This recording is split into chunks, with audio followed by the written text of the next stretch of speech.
Hello friends and families, welcome back to my channel. അപ്പോൾ ഞാനിതാ പാനിലേക്ക് എണ്ണ ഒഴിച്ച് കൊടുത്ത് കറിവേപ്പില ഇട്ട് കൊടുത്തിട്ടുണ്ട് കേട്ടോ. അപ്പോൾ 2 വലിയ സവോള ഞാൻ ഇതേപോലെ അരിഞ്ഞ് അതും കൂടെ എണ്ണയിലേക്ക് ഇട്ട് കൊടുക്കുന്നുണ്ട്. അപ്പോൾ നമ്മുടെ സവോളയൊക്കെ വേഗത്തിൽ വഴണ്ടി കിട്ടാൻ ആവശ്യമായ ഉപ്പും കൂടെ ഞാൻ ചേർത്ത് കൊടുക്കുന്നുണ്ട് കേട്ടോ. അപ്പോൾ ഞാനിപ്പോൾ തയ്യാറാക്കാൻ പോകുന്നത് മുട്ടയും ക്യാപ്സിക്കും കൊണ്ടുണ്ടാക്കാവുന്ന ഒരു അടിപൊളി റെസിപ്പിയാണ് കേട്ടോ. ചപ്പാത്തിയുടെ കൂടെയും ദോശയുടെ കൂടെയൊക്കെ കഴിക്കാൻ പറ്റിയ വേഗത്തിൽ തന്നെ നമുക്ക് തയ്യാറാക്കാൻ പറ്റിയ ഒരു അടിപൊളി റെസിപ്പിയാണ്. അപ്പോൾ എല്ലാവരും ഒന്ന് കണ്ടു നോക്കാം.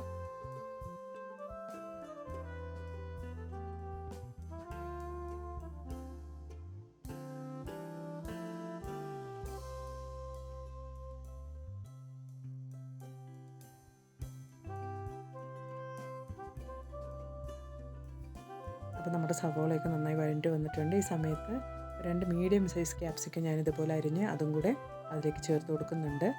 അപ്പോൾ നമ്മുടെ സവോളയും ക്യാപ്സിക്കും ഒക്കെ നന്നായിട്ട് എണ്ണയിൽ കിടന്ന് വഴണ്ടി വരട്ടെ.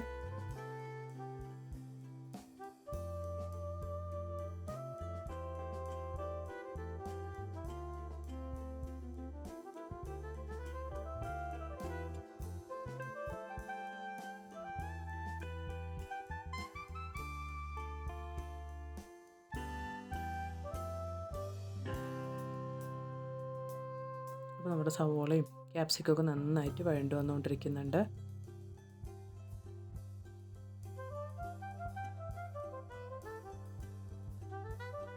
ഈ സമയത്ത് ഒരു 1/2 ടീസ്പൂൺ ഇഞ്ചിയും വെളുത്തുള്ളിയുടെയും പേസ്റ്റ് ഞാൻ ഇട്ട് കൊടുക്കുന്നുണ്ട് കേട്ടോ.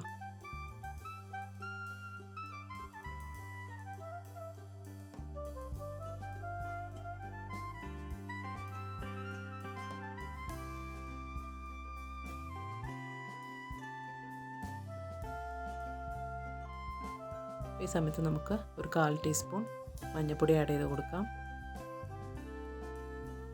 അതുപോലെ തന്നെ ഒരു 1/4 ടീസ്പൂൺ മല്ലി പൗഡർ ആഡ് ചെയ്ത് കൊടുക്കാം. അത് രണ്ടും കൂടെ നന്നായിട്ടൊന്ന് വഴറ്റി കൊടുക്കാം കേട്ടോ നമുക്ക്.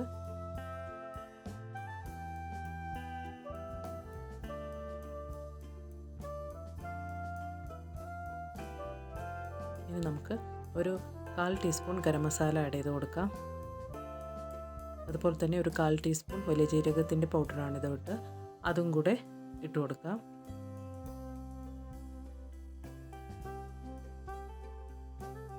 അപ്പോൾ നമ്മുടെ മസാലയൊക്കെ നമ്മൾ ചേർത്ത് കൊടുത്ത മസാലയൊക്കെ നന്നായിട്ടൊന്ന് വഴണ്ടി വരട്ടെ. ഈ സമയത്ത് നമുക്കൊരു 2 ടീസ്പൂൺ ചിക്കൻ മസാല ആഡ് ചെയ്ത് കൊടുക്കാം കേട്ടോ. അപ്പോൾ നിങ്ങളുടെ ചിക്കൻ മസാല ഇല്ലെങ്കിൽ മുളക് പൊടി കൂടെ ആഡ് ചെയ്ത് കൊടുക്കാവുന്നതാണ്. അപ്പോൾ അതും കൂടി ചേർത്ത് നന്നായിട്ട് വഴറ്റി കൊടുക്കുക. മസാലകളൊക്കെ ചേർന്ന് നന്നായിട്ട് പച്ചമണം പോകുന്നത് വരയ്ക്കും വഴണ്ടി വരട്ടെ.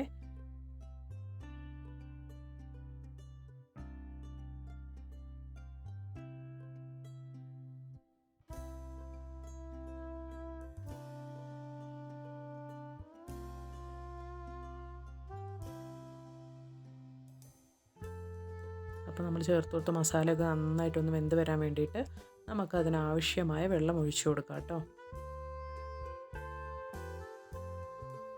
അപ്പോൾ നമ്മുടെ മസാലയും ക്യാപ്സിക്കും ഒക്കെ നന്നായിട്ട് തിളച്ച് വെന്ത് വന്നിട്ടുണ്ട്. ഈ സമയത്ത് 2 മുട്ട അതും കൂടെ ചേർത്ത് അതിലേക്ക് ഒഴിച്ചു കൊടുക്കാം കേട്ടോ.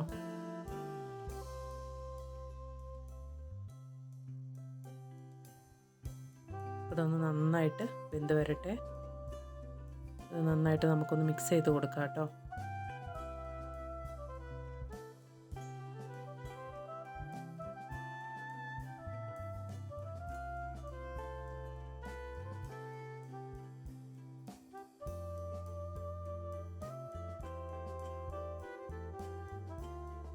അപ്പോൾ നമുക്ക് നമ്മുടെ മുട്ട ഒന്നും കൂടെ ഒന്ന് വെന്ത് വരാൻ വേണ്ടിയിട്ട് ഇച്ചിരി കൂടെ വെള്ളം നമുക്ക് ഒഴിച്ചു കൊടുക്കാം.